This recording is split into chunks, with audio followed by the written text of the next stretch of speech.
Today we're turning our favorite restaurant bread into sandwich bread, and we're going to do it all with our bread maker. We're making our copycat version of Outback Steakhouse bread. Be sure to check out this video's description box. A list of ingredients and directions are located down below for your convenience. To get started, we're going to load up our bread pan in this specific order. 1 1/4 cup of lukewarm water, 1/4 cup of honey, 2 tablespoons of molasses,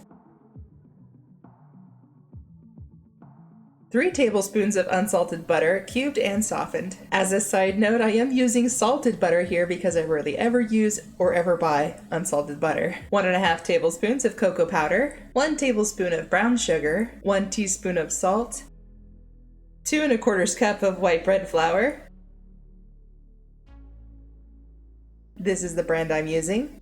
1 3/4 cup of whole wheat flour. Again, I'm going with the same brand as the white bread flour. Just place that right on top and kind of even it out. Lastly, all we need is 2 teaspoons of instant dry yeast. This is the brand I'm using. Just sprinkle that right on top and that's all we need to do. If you want the same bread maker I'm using, I'll put a link to it down below in the video's description box. If you'd rather use your own handy dandy trusty bread maker, be sure to set your settings for a 2-pound loaf of bread. And we're going with the whole wheat bread setting. For me, that's number 3. Once I've selected my loaf size, what kind of bread I'm making, and crust color being optional, ranging from light, medium to dark, we're ready to start our bread maker. For this particular bread maker, it's going to notify me twice during the bread making process. The first notification is going to let me know it's time to add in any extra add-ins like raisins or nuts. Since we aren't adding anything in, we're going to close the lid and wait for the next notification. The second notification lets me know that if I want to remove the paddle attachment, now's the time to do it before the baking process starts. And yes, we're going to take that out because we don't want a paddle-shaped indent in our fully baked bread. Simply grab your dough ball, pop out the paddle, here's mine, reshape your dough ball and toss it back into your bread maker. As a last additional touch, you can sprinkle on a handful of oats to bake on top. It's not a make or break step, just something to make it look pretty. And here it is, all done and smelling amazing. Everything, including the handle, is piping hot, so be careful. Unplug your bread maker, grab a knife and lift up the handle just enough so you can grab it with an oven mitt. From here, I'm going to dump it straight onto my countertop and then let it cool down completely on a cooling rack before slicing into it. While we're here, let's have a look at the bottom. Since we took out the paddle during the second notification, we're only left with a little hole versus what would have been a paddle-shaped attachment had we left it in.